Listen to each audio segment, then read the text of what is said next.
Yo, yo, yo. What's good? What's good? It's Stormybman, and I am back. Welcoming you to Nerds on Culture with Stormybman for this Monday, February 16th, 2026. This is number 153 in the series of Nerds. Man, we are moving right along with this show. And this evening, we're going to talk about a horror film from 2005. A film that really is something that is seeped into the American public and culture. And that's not necessarily a positive thing, especially in light of certain things that have been brought to light in our most recent times in our society. But this film, Hostel, written and directed by Eli Roth, is a film that takes horror to a different angle, where you see the depiction of fetish, fantasy, and things of the macabre brought before you as a presentation of someone's desires, secrets, and it's not a good thing, people. It's a sick thing, but the film, because of the time that it was made, 2005. Think about that. What year are we in now? 26. And you see, when you think about it and you put that together, you recognize that, wow, you know, they say a lot of times, sometimes when we experience something through our presented media, it's usually something that's already been conceived, created, made, manifest.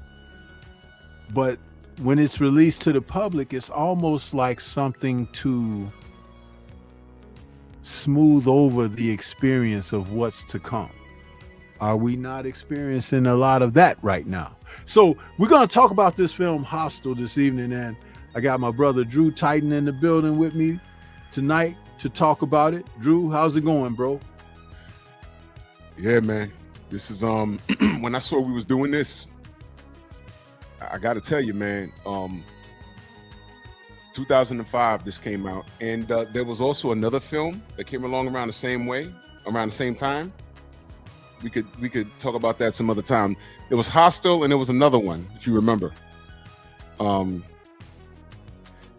the premise of the film, it involves a lot of the things that today is being brought to light by way of the internet. See, before this was just Hollywood. Mm-hmm. And you watch it, you're like, this could never happen. And then it goes from that to, could it happen? Now, growing up around, in New York, and I'm sure they did it in the Chi, it's 10 o'clock. Do you know where your children are? Yeah. Kids on the back of milk crates. Have you seen little Annie, little Cheryl, little Todd? And you're like, well, where do these kids go? They walk to school one day and then they come home, and it's like, around here. And look, we're gonna talk about the movie, but this is a direct reflection of how science fiction or fiction is a reflection of real life. In the Bronx a few years ago, these girls just would go missing. And the thing is, when the parent would go to the precinct and say, look, my daughter hasn't come home. They was like, well, how old is she? She's 15, she in high school, whatever. And it's like, well, maybe she ran away. She's a honor roll student, never had any problems at home, 2-parent household. She just went out with her girlfriends one day and none of them came home. Where they going? Where they going? Who's doing this? And we had a thing where there were what they call livery cabs out here, or dollar cabs. Yeah, we had these girls. Right. So these girls were just hopping in these cabs, and they weren't really cabs. Hey, take me up the block, 3 blocks, and then they end up, getting beat up in the car, and they ended up in Brooklyn somewhere. These things were happening. Now, what does this have to do with the movie today? We're going to talk about the movie. But if you didn't watch this movie, how they got the victims, it's like, what? And in the 2000s, this was when movies like this came out. Movies like Saw came out. There was another movie where these kids went to this Australian outback, and this dude was just a maniac. And it was based off of true events, and he was like killing them and torturing them. And at the end of the film, you read that this guy did all of this, and the last dude got away, but they never found this guy. So what I believe Hollywood was doing, there were certain people that was putting out Wolf Creek. Thank you, Shogun. That was a movie. 2 things. Sort of like a warning. This is what they do on this level. That's number 1. And I love that sidebar. I love that avatar he got. You know what that is, Stormy? That's an anime. Yeah, that's Mugen from Samurai Champloo. That's my guy. Yeah. Yeah, like that. So it's 2 things that's a possibility. It's either Eli Roth or whoever wrote it saying, look, be careful out here, because this is what's being done. That's one thing. Or the other thing is, look at what we do and get away with it. The truth is right there in your face, and but there's no way. Where are these kids going? They never uncovered that. And in this era, this one person named Jeffrey Epstein, there's the buzzword. It's one person, and you finding out this guy, it wasn't only him just being a pervert on that island, it was what he was using to fuel the other perverts that went to that island. So this might be a Daniel Kinahan thing. Well, I knew him, but I wasn't involved in that. Well, I was around him because he was paying me, but I wasn't involved in all of that. then some people were involved in all of that. Hence the list. Josh Taylor was on that Daniel Kinahan list, and he had to straighten that out. Like, yo, they were just paying me. I'm just an athlete. I don't know nothing about that stuff. All right. What about everybody else? You understand? So this is what the Epstein thing was about. It's about right now, and it's in real time. They're finding out people are 3 million pages. Do you have any idea what's going on? Oh, we haven't scratched the surface of this yet. But this guy was he ordered like 4 tractor trailers of this acid that burns bodies down, even the bones. This dude was kidnapping people and burning them up there. That's what they're insinuating. And the government don't want to release the goddamn files. So to bring it full circle back to this Hostel movie, what I'm saying is these were Hollywood or Hollyweird telling us stuff like this happens. Maybe not exactly to this degree, but all of this stuff about them sacrificing babies and all that stuff, people just don't disappear. They don't just disappear off the face of the earth. Something happens to them. And this is the world we're living in. So appreciate, in the early 2000s, these movies were coming out. It was a bit of a thing.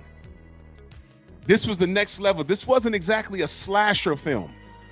Like what is that? The dude with the ghost face. I Know What You Did Last Summer type thing. Scream no. and all of that, yeah. Yeah, Scream. This wasn't that.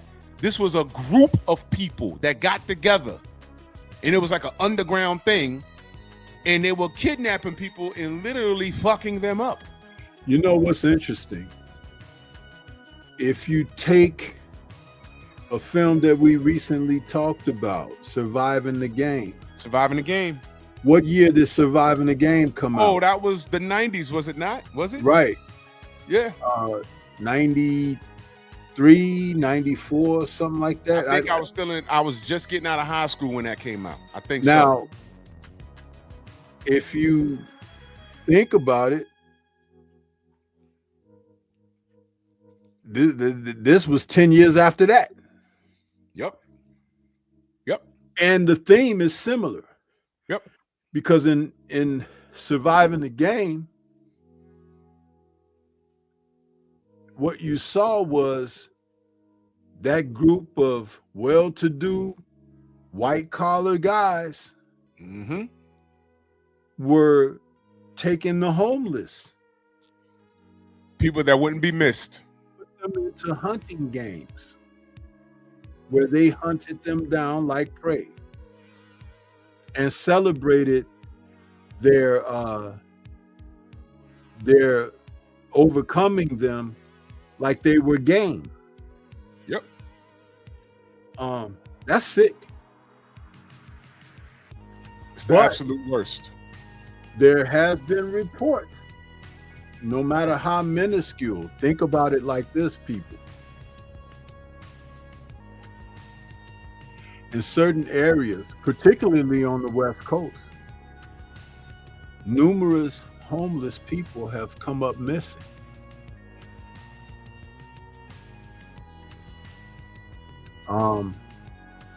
You know, they have a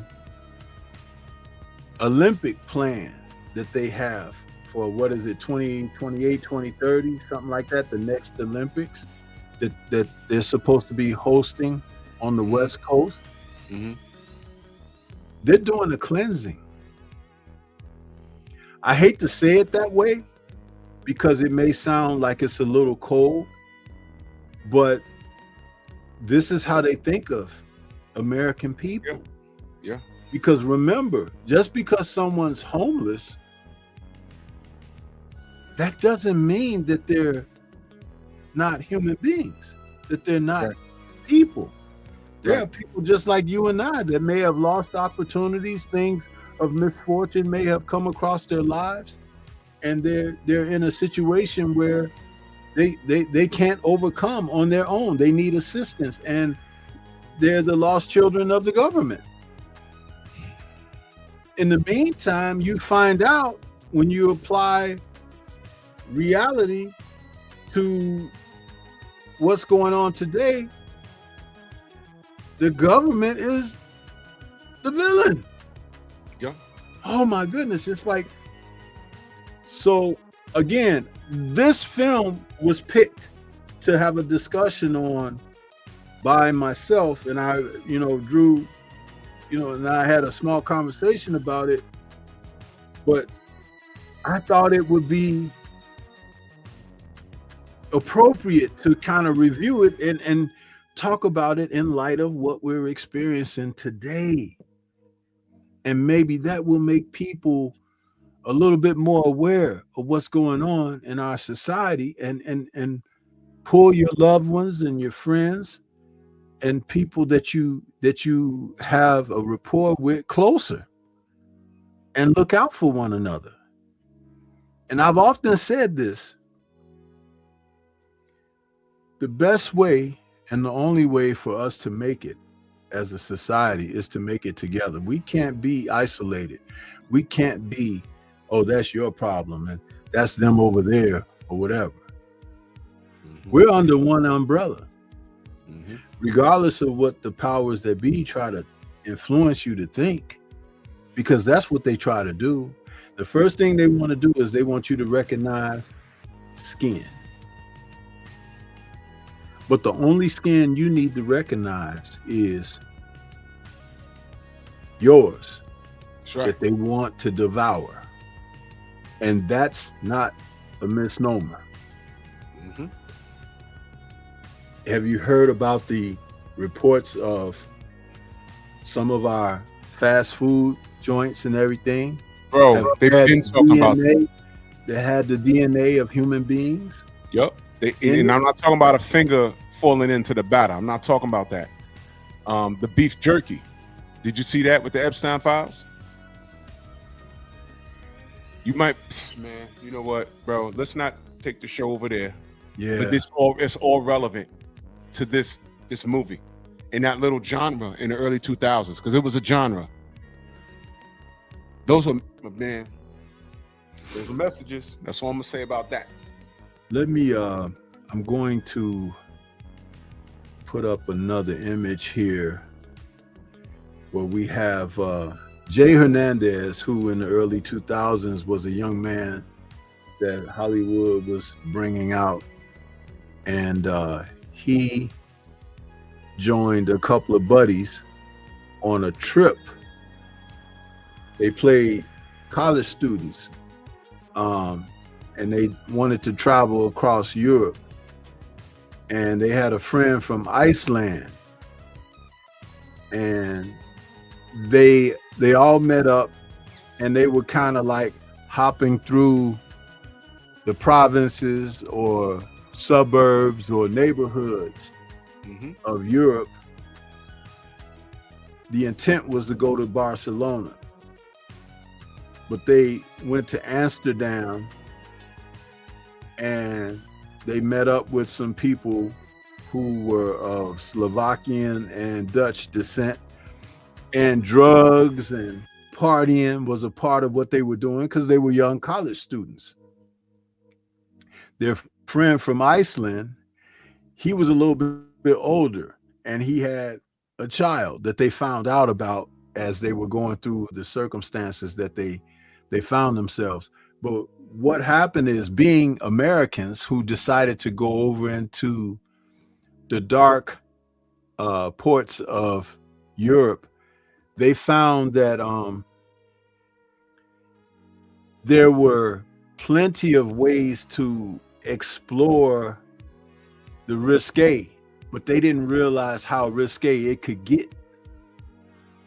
And just like we saw recently, where we had, what was the basketball player, the girl who went over to Korea and she got in trouble over there?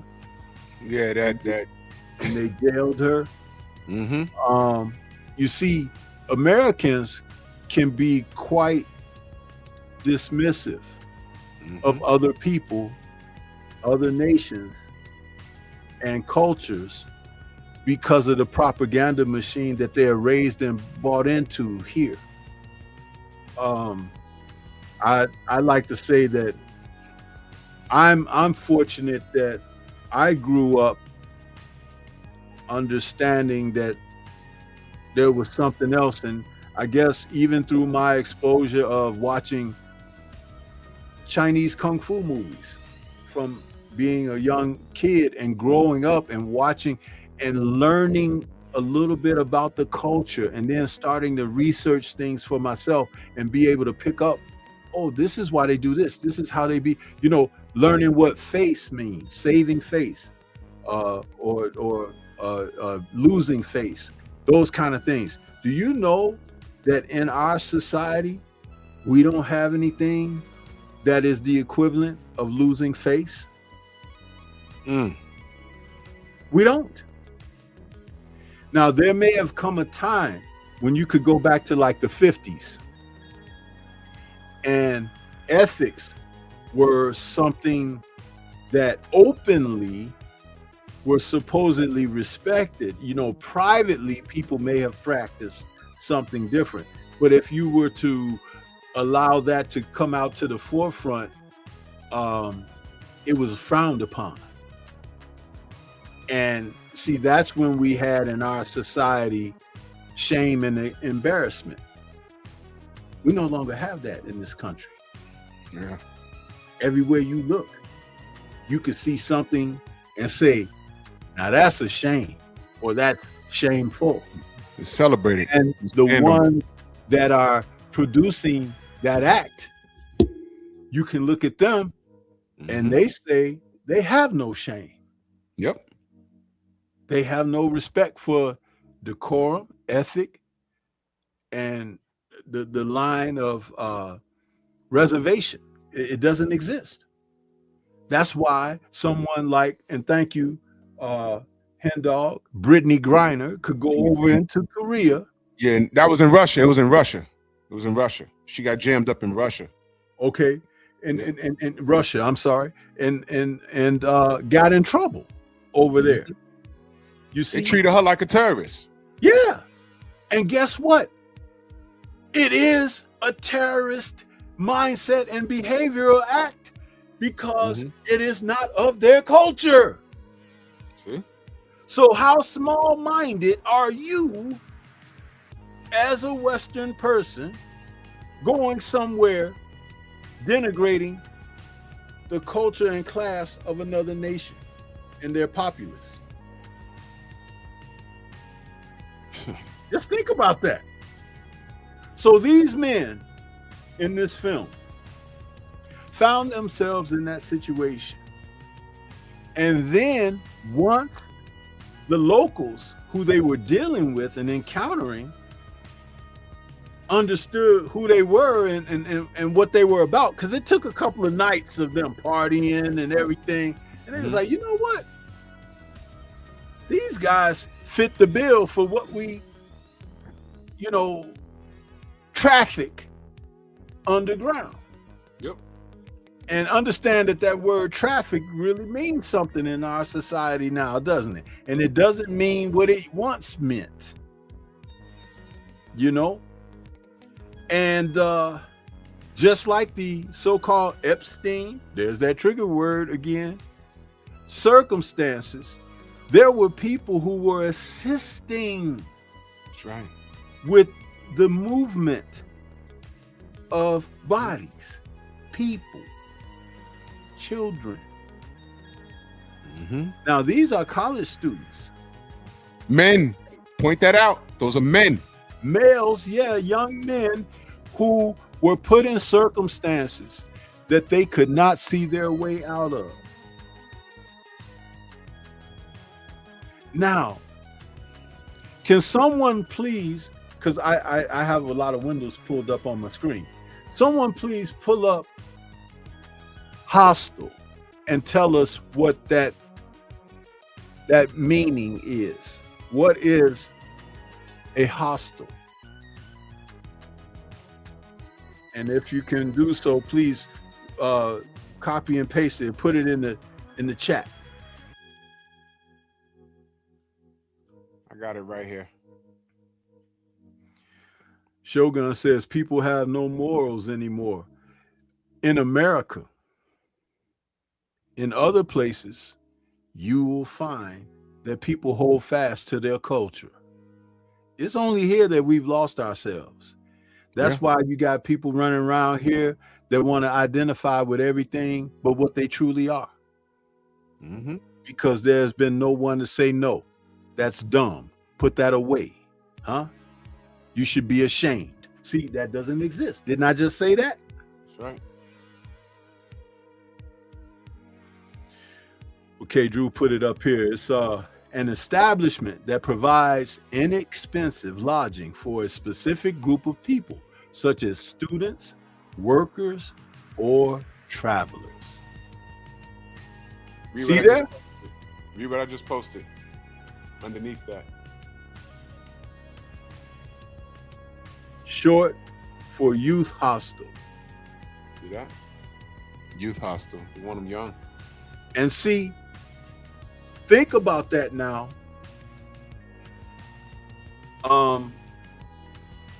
Inexpensive lodging. Do you know when you talk about lodging, housing, a place to lay your head,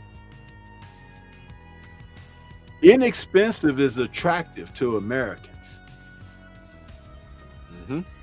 But when you don't know the culture, you don't know what goes with inexpensive. Can I say that again? Yeah, say it one more time. I don't think it sunk in. When you do not know the culture, you do not know what inexpensive means. Can I give you an example of that? Sure. For years, all right, we're just now finding out, there's been a war. Take this picture down. I want people to see me when I say this. Okay, hold on a second.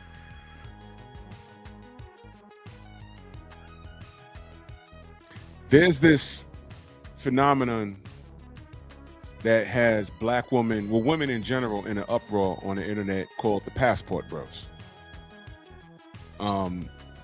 That term is misused today. Back in the day, I graduated in high school in the 90s, the early 90s. After that, I live in New York. I'm in a melting pot. A lot of my buddies, even though some of them were born here, but they speak the native tongue of their parents from whatever country they're from. And when we got older, they talked about traveling.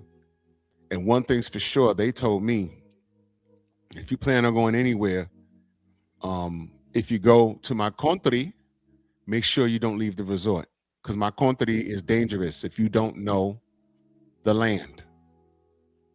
I have Colombian friends. I have Venezuelan friends. You know what's real popular over here in New York? Dominicans. Okay? And they said the same shit. If you go down to Dominican Republic and you want to leave the resort, you got to make sure I'm with you. Because if you don't know what's going on down there, one wrong turn, it's not like I in New York, they'll hit you over the head and rob you. No, they're going to stab you and get away with it and rob you. And they might even, you mess around, you meet a girl, you wake up in an icy a bathtub with your kidneys gone. This is real stuff. Now, look, there's a difference between passport bros, because they're actually looking for wives, right? And a bunch of dudes on vacation. Dudes here in New York been going to Dominican Republic for years to get their freak on. Those are just dudes on vacation crashing out. Passport bros is not that. And then we found out, well, I knew this for years, the women been going to Jamaica to get smashed on. And what you don't hear about is the women that get to Jamaica and leave the resort and go into town, and they get robbed, raped, beat up, stabbed. You don't hear that as much, but that's happened. You don't know the terrain. You don't know that. Look, this is real stuff. There's still places in New York City that I don't go to unless I got my firearm on me, because I know what could potentially happen. You know, so I'll be damned if I go to Panama somewhere without one of my Panamanian brothers, They got to walk me around. I'm not going to be up there looking around. Do. There's some black ninja jumps out, speaking Spanish, and I'm like, what do you want? Your money or your life? So all of this world hopping, and I like to travel, and I like to go on here and go, okay, man, you got to be careful out here. This world is not safe. Stormy, this is along the same lines. Do you remember when Taken came out? Yes. Same thing. Mm-hmm. Same thing. Because it's all along that same parrot. You know, it's like the trafficking of human beings. Yeah. And there are different gradations of it. I mean, you get the ones for the sex trades. Mm-hmm. You get the ones for the medical circumstances where organ harvesting.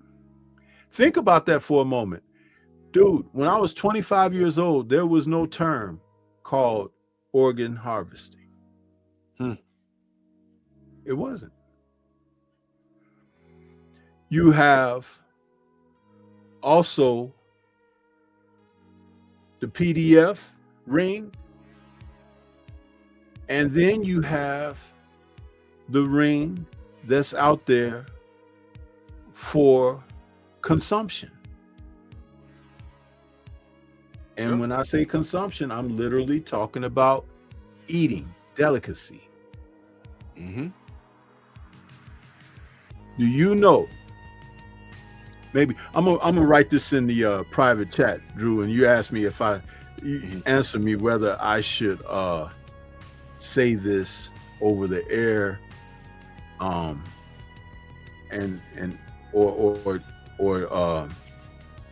when we migrate over to the other on Rumble, rap on Rumble.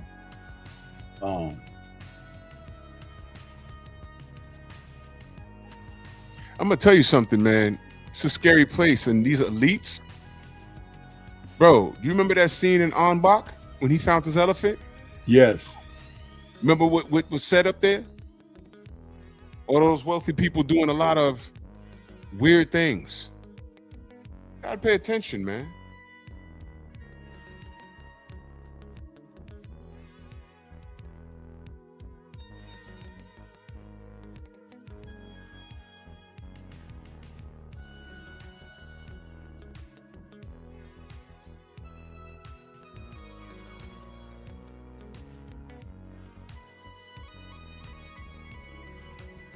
Hold on.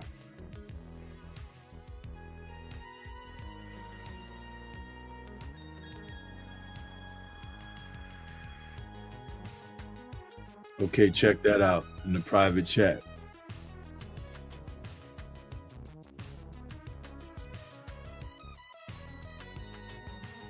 No, don't say that. No. I just heard that earlier today. It's on video? They're saying that it is. You know, there was a Punisher comic book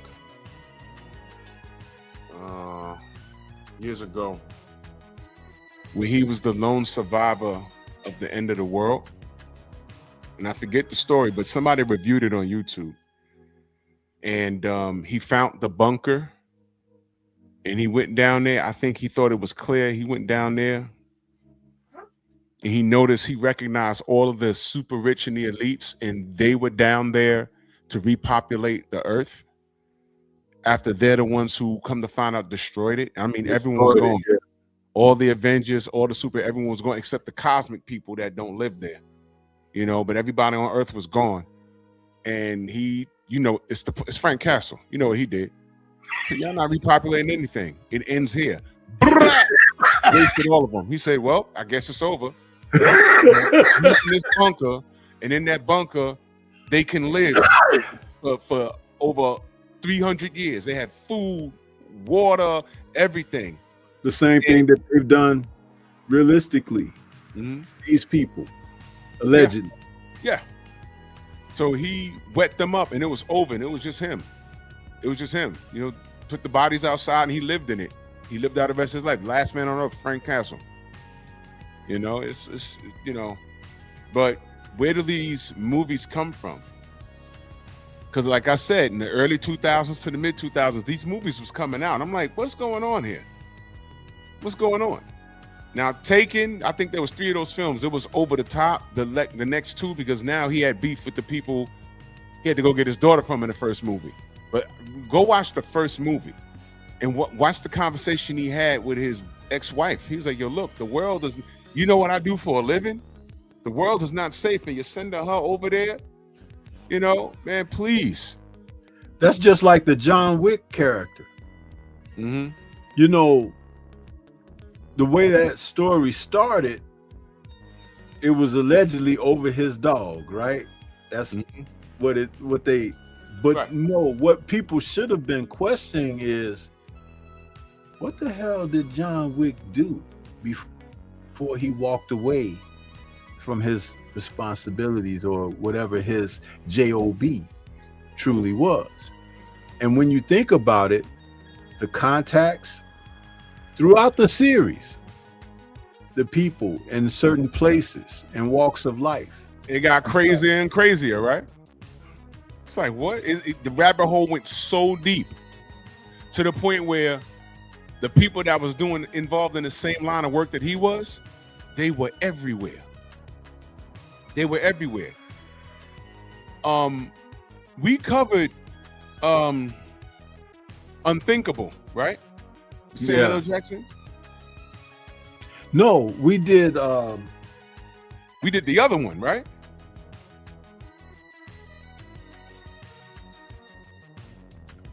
I think we did do Unthinkable, but it was early in our inception of the show.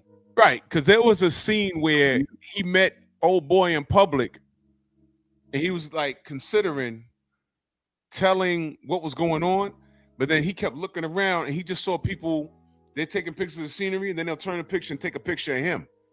So he was like, I better not say anything, man, because they're going to take me out, my family. And he was like, well, what's wrong? He was like, well, nothing. And he just walked off, which means these people don't act alone. This is well thought out stuff here. Yeah, one of my favorite films, Infernal Affairs, basically is about the triads infiltrating the law, and the law infiltrating the triads. Yeah. And there's this great scene in the first film, because it's a trilogy now. But there's this great scene in the first film where on the rooftop, Tony Leung and Andy Lau, and they're having this conversation.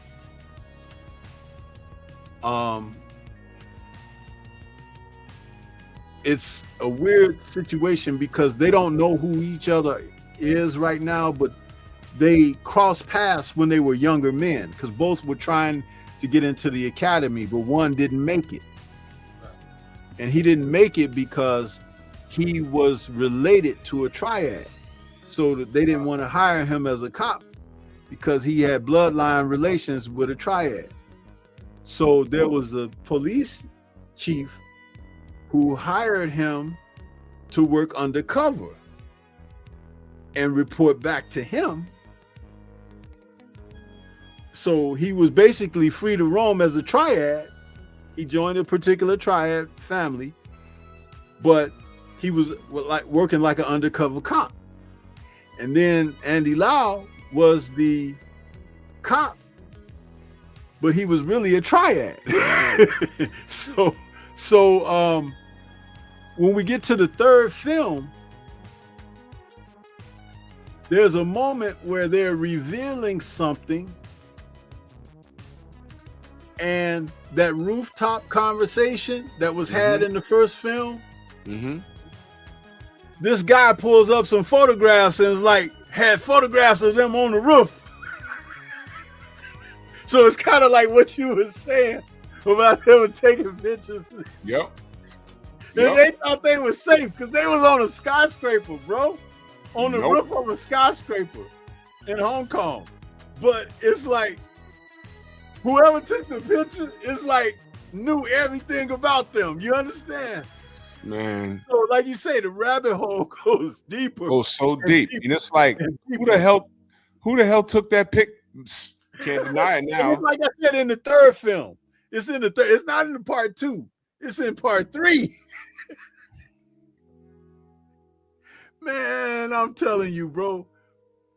See, The Departed is a remake of Infernal Affairs. Yes, yeah. But let me tell you something.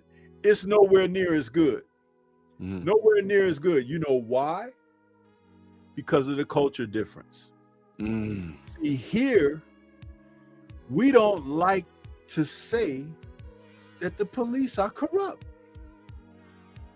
We don't want to admit that there's people out here that's on the right side of the law, but have helped people like Epstein. You see? Mm-hmm. Now, in Chinese culture, there's no blurred line.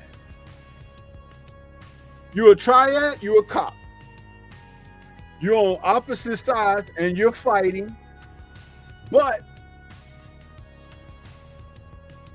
the cops that are real cops, they're like, my job is to bring you down.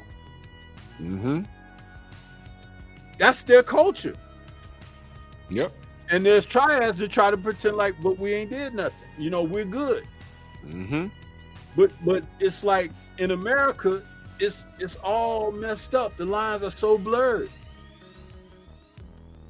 That's why even when we do a show like this, if we say too much of the wrong thing or whatever, Miguel gonna come in and, you know, or something will mysteriously happen to the feed and stuff like you know what I'm saying? It's like, but that's it. But over there, they might have censorship. Oh, you just can't say this. And you know it, so you don't do it. Right. Over here, they try to blind you with, oh, there's freedom of speech. Bullshit. Bullshit. You know what I mean? You know, I mean, it's all we know, Miguel got a wrench. Exactly. We don't know. We don't On know. everybody's channel. On everybody's channel, we don't know. We don't know. We'll find out eventually, but we don't know. And this is if you haven't seen this, the message, I think there's a message behind this film. But you know, check this out, Drew and chat, because you know I do this when we cover some of these films. Sometimes I like to go to, you know, certain details about the films. This film was made by Lionsgate. It was distributed by Lionsgate Films, Sony Pictures, and it was released on September 17th, 2005. It was released January 6th, 2006 in the United States. The film was shot in the US and the Czech Republic. With a budget of $4.8 million, Hostel brought in $82 million. Damn.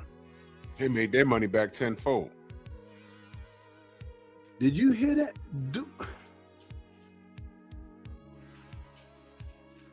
What was so compelling about this film that it made that type of money, bro? Because you don't hear people talking about this movie very much. It's not even a film where it's like, oh, it's a classic, it's this or that. You don't. But on a budget of 4-point-something million, it brought in a box office of 82+ million. Mm-hmm. That boggles the mind. How'd that happen?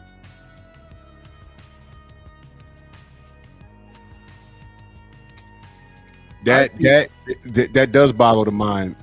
It makes you wonder if you would think $4 million budget when they counted all the bread that it made.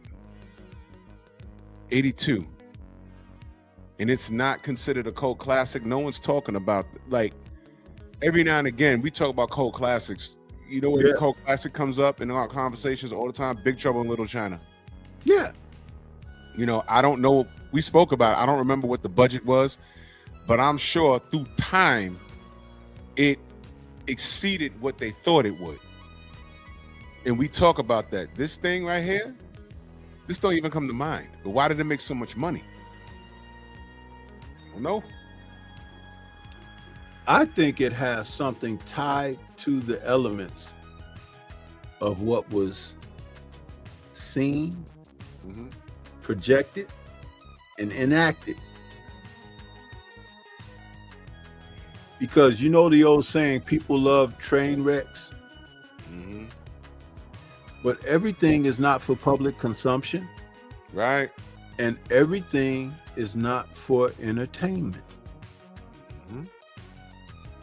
And I think that this tapped into a spring of sensories that the macabre, it brought out that thing in certain people.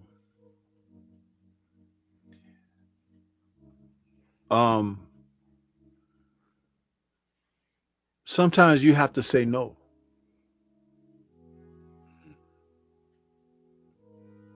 It's really, it boggles my mind that film made that much money. And there's another thing about our society, about people who are on that weird side of things, that are questionable with their virtue and ethic and decorum and all of that. But it's something that they enjoy with the exploitation of what they do. It's like sharing it, you know, like, look at me. Like, you know, when they was talking about this whole Epstein thing, right? There's tons of video, there's photographs, there's things that were captured. When people are usually doing something wrong, they don't want to be seen doing wrong. So if part of the psyche is taking pleasure in your wrongdoing and filming it or photographing it or something, like documenting it, dude, the depths of that illness knows no bounds. Think about that. You know what I don't like? These people, you know what I'm, well, I don't like to use the T word on here because we're on YouTube still, but the people that blow things up, those guys or girls, they like to let you know in subtle ways that they did it, because they want to let you know this is why we did it, and we're taking, you know, we're taking responsibility for that. The first World Trade bombing,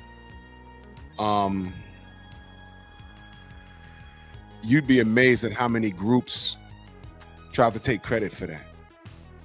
They made phone calls to people and tried to take credit. I'm talking about people within the city of New York. The reason why I brought that up is these people talking about Epstein, they play in our face. And somebody just told me something yesterday, and I forgot to Google it because I was dealing with a lot of stuff on Sunday. Stormy, I just put it up just now, and I'm disgusted. You know the kid channel Nickelodeon? Yeah. I remember when it came out years ago. And Buddy said, look at that. Look at the logo. I said, they had a bunch of logos over the last 30 years. He said, the last one, which just looks like a splat of something. I said, yeah. He said, I want you to pull up the picture of Little St. John's or James Island, Epstein Island, and tell me what you see. I just looked at it. Yeah, it's the map of the island. It's the fucking map of the island, man. Bro. Oh my God, man. Oh my God. Let me tell you something else that was spoken about here in New York. September 11th, 9/11. What's unique about that date? 911. You call 911, you have an emergency, right? Well, word on the curb was, if that went through, because although they did what they did, they didn't get exactly what they wanted. Word on the curb was, and look, I just spoke to people on the inside. Word on the curb meaning these were things, since, you know, these people that blow things up, they like to make statements. September 11th, 9th month of the year, 11th day, 911. Okay. They said we have to think like them. And they said the next date that these assholes might have been looking at was October 13th. I'm gonna tell you why. When you're under fire and your life might be on the line, and you get on that radio, when you say 1013 over that air, cops come from all directions, because they got to, because that once you call 1013, that means you are about to die. There's something happening. All right. There's two calls. It's an 85. That means I need a supervisor, blah, blah, blah, blah. But 1013 is next level. Like, once you say 1013, cops coming from everywhere. If they're a borough over and they feel they're close, they're coming. So they were talking about, yo, we got to look out for October 13th. And it was like some scary shit, man. Like, yo, you know what? I didn't even think of that. 1013. Why I brought that up? What do I always say about symbolism? We talked about Mauricio Suleiman. And I don't want to get into the boxing thing, but it's relevant. Why he allowed Jamal Charlo to hold on to that strap. And he told Chris Mannix, because he said he'd kill himself if I took it from him. You should have took it from him and called 911. Because he needed help at that point. You don't want to be the result of him committing suicide? Well, fine. Get him some help. But what did I say on my channel? I said he didn't do that. He wanted him to hold that title hot, because after he beat his brother, he was going to hope that Canelo would get a hold of Jamal for the symbolism. That's what it was. And he sit there and lied to that white man. That's what he did.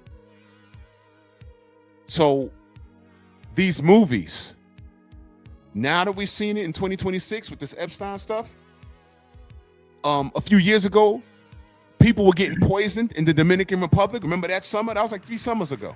Yeah. People were getting poisoned, alcohol poison, dying. People from the Bronx went down there on these cheap-ass cruises and died. All of this is a direct reflection, probably a heads up. Hey, man, in a few years, they're going to be doing this. So movies like this, you watch it for the entertainment purpose, but then you got to think like, yo, man, what if? And then you seeing this Epstein stuff. This is stuff out of a movie, but the movies are a direct reflection of real life. Mm-hmm. This guy's burning bodies by way of acid, so you can't find these people. And then there's a list, and your favorite Hollywood actor or singer or rapper is on the list. It's like, what's he doing there? What's she doing there? This is some serious stuff. So we could talk about this film for the entertainment factor.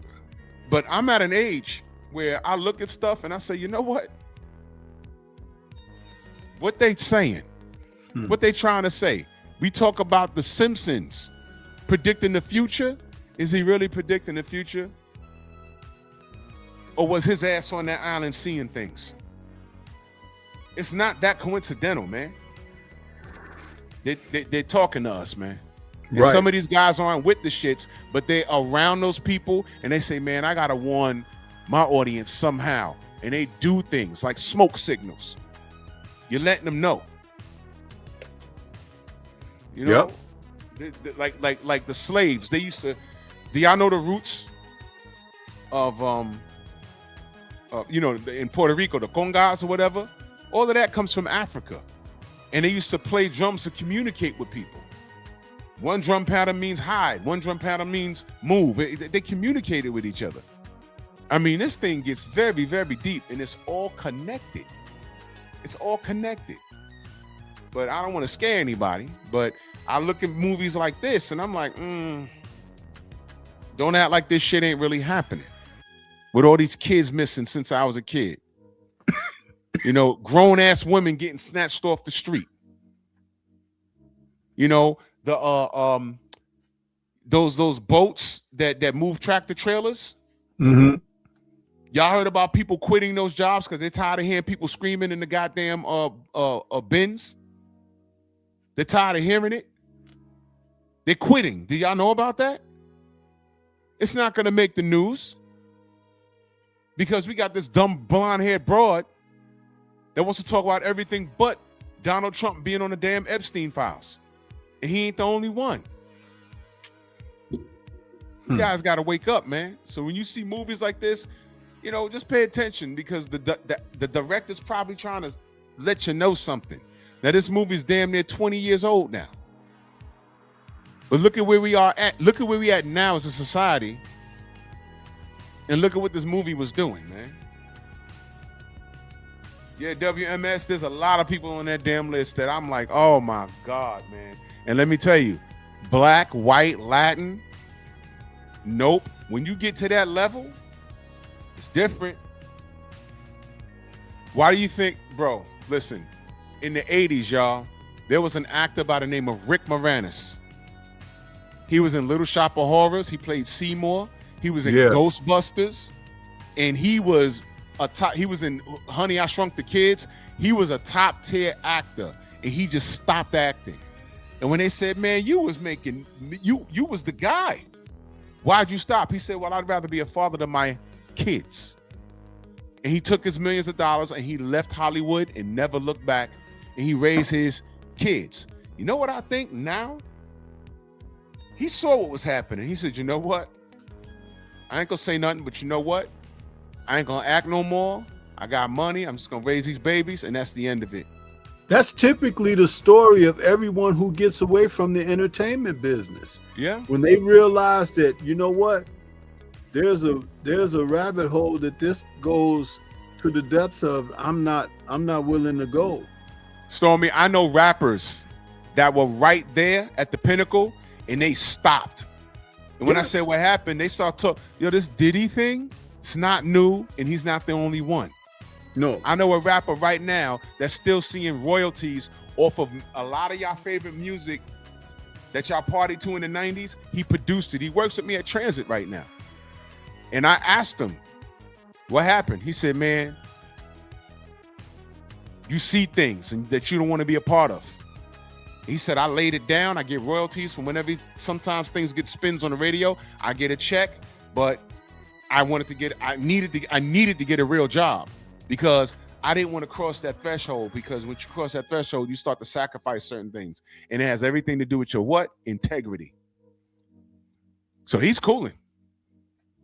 He's cooling, got a pension and everything. Yeah, crazy. There's a ton of, like, do you remember when Johnny Gill was coming up? There was a young lady by the name of Stacey Lattisaw. And her and Johnny Gill used to make songs together. Mm-hmm. And as they, she had a hit song and record album. She was the one saying that, "Let me be your angel." The angel, yes. And Johnny and her, they even dated a little while because they came up in the same community or whatever. But as the doors began to open to take things to another level, she backed out. And she was like, no, this ain't for me. And Johnny went on through that door and he blew up. Mm-hmm. And she was not recently, because this is probably about 20 years ago now, but She was on that show Unsung that talks about former artists Yeah. and what happened to them and stuff. And she said that she decided not to be an entertainer. She sings in the church, and she's with her family, and that's that. But she did indicate that there was a lot that went along with the industry that she just wasn't willing to partake in. Has everything to do with that damn casting couch, man. That's real, and this gets deeper than that. It gets deeper than that. That series, The Boys, with the superheroes. First episode, they ain't waste no time. They drafted a new superhero, and they got right into it. Yeah, you want to be part of the in crowd? You got to do this. And she was like, "What?" So the superheroes with superpowers, they're all scumbags. You know, this is, you know. You know what was also in that? Remember the Watchmen? Yeah. Oh, bro. And old girl's mom. Yeah. She told her what the comedian had did to her and everything. Yeah. Yeah. And she was like, "Oh, mom." She was like, "It's a tough business, Cupcake." She was like, but that was, you know, the reality was, wasn't nobody coming to save them. And they were all superheroes. Yep, that's just what it was. So we said all that to say this, family. This movie Hostel, it, you know, as gruesome as it was, there's messages in it. It could be, you can consider it a slasher film, but who were the slashers in the film? The elite. These weren't broke people running around mad and crazy. Jason Voorhees, Michael Myers and stuff. No. These were well-to-do people, business owners, millionaires, and they paid money to get this off. You know, that's what the Epstein Files is about. He kept a record of every freak that came through there, every last one of them. And if the thing busts, which it's doing right now, he's taking everybody down with him. And don't be surprised. Because I think this thing is going to come to light. When it comes to light, a lot of people going to jail, and a lot of people are going to lose their. There's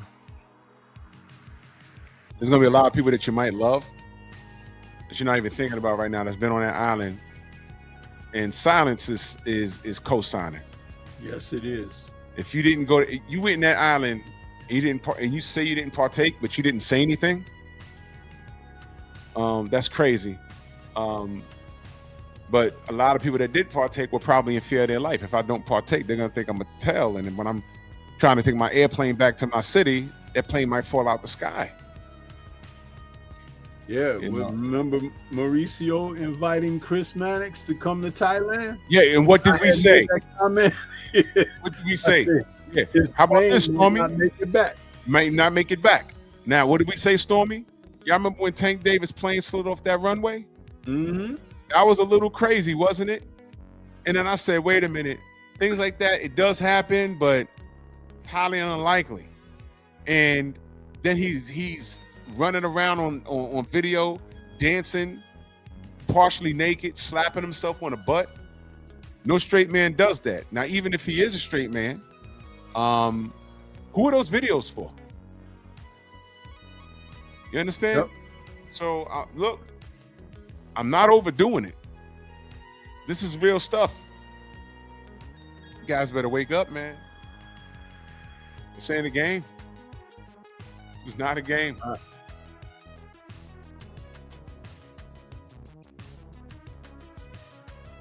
It's crazy work. Wow, man, it's wild. You know, but you notice, and what I like about this, and I don't think we need to switch over now because we're far deep into the show. But I like the fact that we haven't talked about the graphic nature of this film because it's the subject that's most important. It's the most important one. We for those of you that are watching, y'all know, y'all seen the poster. You can get the gist of what some dude with a demonic mask with a chainsaw. So you know what happened in this film. But what we're talking about is the demonic nature of the film.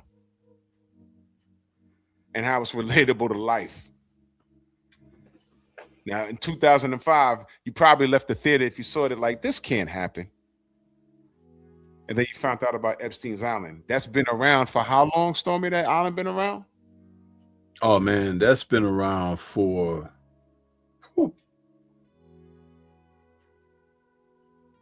about 20 years. There you go. There you go. They threw a camera up in this It may be even longer than that because Epstein and Clinton hung out in the 90s during his administration. Epstein knows all those people. And I don't understand what was he famous for?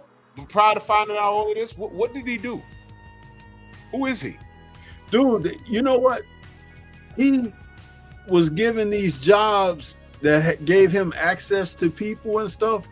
But at the end of the day, they're trying to say that allegedly he was a spy, an Israeli spy. Which is why we seen these videos, or not videos, pictures of him walking around in Israel with long hair and a beard. And they're saying, yo, look, that's him right there. And then the news is coming out because he's walking around with some bodyguards. It's obvious they're bodyguards. And then you're finding out that he's not the only one. There's dudes that were on trial for the same thing. They were PDF files and they just vanished. Now we're hearing, and I can't confirm any of this. I'm just telling you what I'm reading. I don't know how much of this is BS, but they're saying that all of those guys get shipped to Israel. Now, here's what I'm going to tell you. If any of that is true, what's up with the integrity of Israel harboring those people that's done stuff like that? Is that why America is so hell-bent on protecting Israel? Because that's where they send the PDF files that they want to protect and the criminals they want to protect? Dude, if that's the case, they got to... Bro, have you heard the latest about Hostel? No. Allegedly, the person that's in jail right now ain't even her. Oh, wait, I saw that today. Yes, I saw. They said it's not her. Yeah, the facial features are not the same. Bro. And suddenly, what you said about Paul McCartney is not so far-fetched.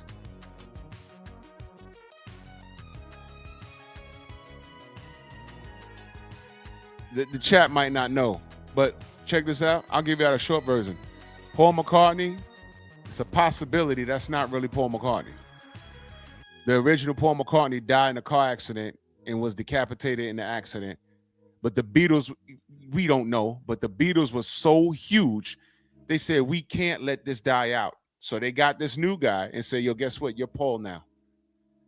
Allegedly. Allegedly. Y'all know about when they said Gucci Mane. They said that was a Gucci clone. And I'm like, man, what are they talking about? Because he was talking one way and now he's talking the other way. Gucci clone. And then I'm watching this thing on Netflix called They Clone Tyrone. And I laughed, but I said, the very ending. It's like, Tyrone, is that you? And he's looking at the TV like, what the hell? And it was a whole underground thing. Now, we could laugh about it, but how do we know that's, bro? What's his name? That does the horror films. The comedian dude that does the horror films. Key and Peele? Yeah. Okay. That movie he did, but what's her name? That was in Black Panther. With her fine ass. What's the name of that movie? Oh, the horror film he did. Damn. What's the name of that film? Hen Dog. What's the name of that film? Yeah, Hen Dog. You're right. Hen Dog, no, he be knowing shit. Us. There we go. Us. Okay. Yeah. I saw that in the movies. And the creepy part was at the end. All the clones came out and just did Hands Across America. Y'all young folks don't know about that. There was We Are the World, and after that, it was Hands Across America. All right, and those were the clones. Those are the clones coming out, and it's like, what? Why would they do this? Hey, Dave Chappelle.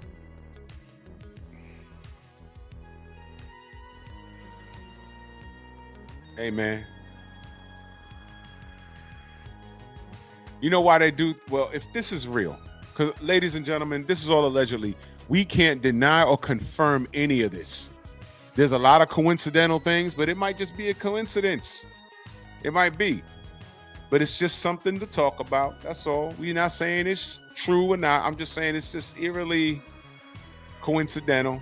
But what do I know? We just on here talking shit. But it's very, very strange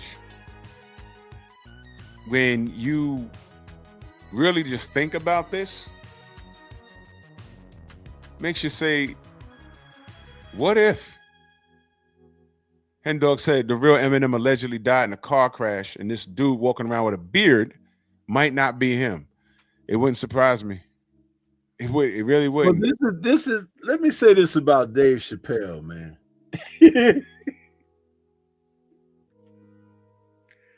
The Dave Chappelle that we knew from the Chappelle Show and everything was a skinny, lanky guy who used to like to wear extra large clothing, you know, and he had a little hair on his face, and he would cut his hair up top to where it was very closely shaved, but not completely bald. Mm-hmm. I've done facial study, and there was something about his eyes. His eyes were like, they were very lively, and he had long eyelashes.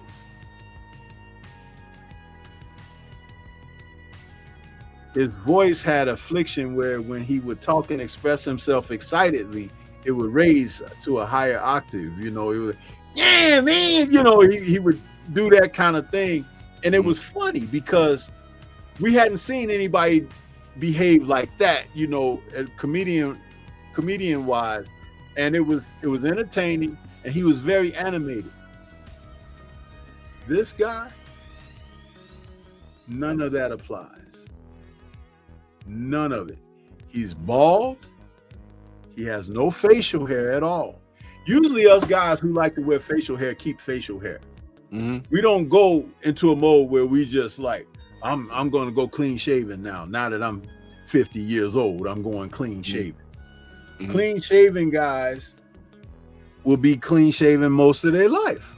They don't just go for, and then they might go through a stage where they'll let the hair grow a little bit because they're going through a grunge period or a funk period that, you know, I don't feel like grooming myself. But they come out of that and go back to who they were. Then there's the musculature of the guy. This dude, I won't call him buffed because it's not that, but the build is different. If you're a skinny, lanky guy, and Dave was that going into his 40s, that's who you are. It's hard to put on weight, even when you like that, especially if you get to that stage. But there's some differences there that people just don't want to pay attention to. The new guy, he speaks slower and everything. The new guy, he shows a lot of Masonic symbols and signs and stuff. Those are things that Dave didn't do. He didn't. What I'm trying to say is this. They have people, you know, even if you don't want to use the clone word or whatever, they have people who could look enough like a person that they could be a doppelganger. That's just like Henry Cavill and that guy Matt Bomer look a lot alike. But Matt Bomer is, I think, I can say this, not trying to be offended to him or nothing, but I think he's a gay man. I think he is. Henry Cavill like the ladies, you know, and they look a lot alike facially. The girl that played Harley Quinn, what's her name? Can't think of it right now. Yeah, but I know you're talking about, obviously. She got two different actresses that look just like her. Mm-hmm. I mean, very close. All you gotta do is touch the makeup up a certain kind of way, and you can't tell which one is which on. Girls from Sucker Punch, that movie. It was ridiculous. Yeah, Margot Robbie. Thanks, Hendall. Yeah. What's her name? Natalie Portman looks a lot like the other girl that was in Pirates of the Caribbean. Yeah. So what? George Lucas hired both of them for the Star Wars sequels, and she played Queen Amidala's doppelganger. Like, you know, remember in Attack of the Clones when the ship got blown up? That she was playing Keira Knightley. Yeah, there you go, young Deezy. They look a lot alike. All you gotta do is tweak the makeup just a little bit, and it's like they look like sisters, if not closer than sisters. So, you know, there's people out there who can pass. But I'm telling you, with the society and state that we're in now, this subject we're talking about with the hostel and all of that, dude, it's gotten to the point that they're doing it right in front of your face. I'm gonna tell you something else. It just dawned on me. People might be wondering, man, this person, are they that important that they have to keep this person around for what? What do they want them to do, or what are they doing? Are they worth that much money to the industry? I think in Wolverine versus Deadpool, when they talked about they are anchor beings in different worlds, and if this person dies, it's going to set off a chain effect of in that universe where the whole universe is going to collapse. So this is an anchor being. Where do you think that knowledge of that will come from, though? This is a very interesting question I'm asking you. It's already come to my mind, but what do you think? What the discussion of anchor beings? Mm-hmm. Who would have that knowledge? Oh, not us. You're getting closer. It's beyond. It's them. It's beyond the religion. It's what they believe. It's what whoever they worship is really not God. Fallen angels and spirits. See, and these guys, they worship things, and I've read about what they saw. The people that survived it, they said what they saw, horse heads and shit like that. This dude, Bad Bunny, I saw an intro to his concert. I cannot believe what I was looking at. I cannot believe that. Horse heads and hoods, and I'm like, whoa, what the fuck is this? I mean, read your Bible, man. Right is wrong, wrong is right. Read your Bible, man. And these are all things we talk about on that level, even the things that we do here. It's like we're preaching the good word. We're talking about what's right and what's wrong in boxing, and we still have fools that have personal access to grind, and they refuse, like the fool I had on this morning. When I got down to it and said, well, what's with this dude? And I started talking about Ryan Garcia. That's what it was. Ryan cheated the legend. Real quick. I want to say this real quick about when we talk about the spiritual realm. The book of Revelation talks about, you know, there being a spiritual war against principalities that man can't fathom, right? It's like, it's something different. But I will say this, even the demons, fallen angels and spirits and all of them have acknowledged Christ. They have. So for the atheists out there and all of that, I just want to share that because there is something going on and we're headed in a certain direction, and it has to culminate with a finality. But it's like people are too busy caught up in their selfish desires and all of this stuff. And that's by design. But to be, have an ear opened up and an eye on something else, I'm telling you, if you don't have some spiritual grounding, you need to get you some. Because everything that we're dealing with, man, it's a lot of wickedness out there. It's a lot. This whole subject with this film, it brought about a wonderful discussion. And I'm glad that we were able to have it. Mm-hmm. Because, again, they put stuff out there to desensitize the masses. They make you think it's okay to watch and observe the acts that you see taking place for your entertainment value.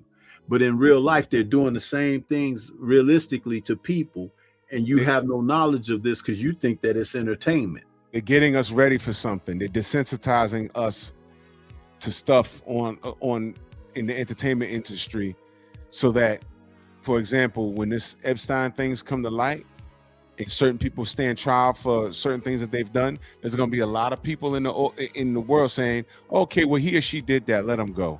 It's like, wait a minute, they beheaded a child. What are you talking about? Oh, well, but you don't even know that you're desensitized to it because you see it online, you see it in the movies. There's things that I see on the movies right now. I'm thinking about in the 80s. I said, they would never air this. That movie Saw, do y'all understand that couldn't exist in the 70s and 80s? When they did The Exorcist, which is light to y'all now, but The Exorcist, they had to like take it out of theaters, bro. Yeah. Do you remember when Scanners were having heart attacks and stuff? It was like, yeah. Because remember, we weren't exposed to the explicit. Yes. Like that. Yes. We kept pressing the boundaries to now we don't have feeling for anything. Let me share something with you. Okay, another thing in the 80s, there's a movie called Scanners. People were getting carted off and having heart attacks in that theater. All right. And stuff. I couldn't see it when I was a kid. I saw it years later. I said, oh, man. Now, let me tell you, you know what, Stormy? I'm going to find it, and I'm going to send you the video on WhatsApp. One morning, I just came from vacation, right? I dropped a relative off, and now I'm coming down where I live, and I look on the opposite side of the street, and I said, is that a dead animal? And it was a grown man hit, and his leg was obviously broken. The bone was out of his body, and he was bleeding in the street, and I saw him breathing. I pull over, and I go over to him. I said, yo, and he's trying to, So the first thing I did was I called 911. I told them where I was at, and it was like 4 a.m. I said, my God, so I couldn't touch him, but he's in the middle of the street, right? Cars are coming, like it's 4 a.m. I'm like, yo, go around. Now I called 911. I said, look, there's a guy here. He's bleeding. He's dying, man. Ambulance comes. You know what I didn't see? There was these YNs in the car with some girls smoking. They get out. Yo, man, he all right? And I looked. I said, I don't know, but he's breathing. Yo, man, I saw this cab come and hit this nigga. I said, when? Yo, like 10 minutes ago. And I know they had cell phones with them. And I'm like, but they so busy smoking and everything. I didn't even bother to ask. A car full of girls pull up, they looking. And she said, come on, I gotta go home. This nigga dead. Let's just leave. And I'm like, yo, how insensitive can you be? Because he was blocking traffic. And I'm like telling people, why would you say that? And she was quoting a line from a movie. Why the fuck would you say? And I'm like, you know what? And dude, I really want, in my violence thought, I wanted to pull out my arm and start dumping on him. But of course, I'm not gonna do that. But I'm like, this is the most insane. This is who we are as a society. And I'm talking to him, yo, homie, I got some help coming, man. I got some help coming. Just keep breathing for me, man. I got some help coming. Turns out, the ambulance guys get there. They said he's in shock. He didn't lose a lot of blood. His leg is broken. right? But a car clearly hit him. Turns out it was a cab, and the guy hit him, didn't see him, sped off, went to a place, a 24-hour place to get his windshield fixed. But when he told his boss, the boss said, go back to that scene of the crime. And he turned himself in. But I brought that up to say this. We are desensitized to things like that. Because I remember when I was a kid, that would have been a big thing. Oh my God, get him some help. But you got these assholes smoking marijuana and the girls pulling up trying to get around the situation, just rude. The kid could have been dying. He didn't die though, by the way. He didn't die. It was just a broken leg. It looked worse than what it was. Yeah. You know, but I'm like, man, I was just so mad at that situation. And I got while I was waiting for the ambulance, I did take small videos because I took a picture of the area and I'll send you the still shots. But I was like, man, this was like about 12 years ago this happened. This was crazy. Mm-hmm. But oh man, I gotta go do pep talk. I'm gonna start in 1 minute. Yeah. All right, bro. You go ahead and handle your business, man. Everybody, yes, sir. Great show, brother. Continue. Yeah, great show, man. Take it easy. All right, now. You, no doubt. Yeah. Everybody, take that positive energy over to Pep Talk, where Drew is gonna open up in just a minute, and over there on Rumble, follow over there for Pep Talk too, where you can get the unedited version of the show. I want to say thank you to everybody that tuned in and joined us for this show this evening. It was a great opportunity to have a conversation on this film and how it has impacted society and the astounding amount of money that this film made.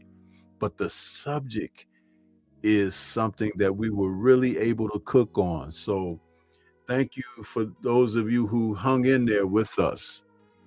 You know, this is what we do. You know, we bring you this type of entertainment, discussion, review, and commentary. So I'm going to go ahead and get ready to sign off. Like I said, you guys who are going to stay online, go over there and give Drew some support for his show this evening. We're going to say shout out to the mighty LDBC, and we'll catch you guys on the next one for another Nerds on Culture. Peace to everybody out there.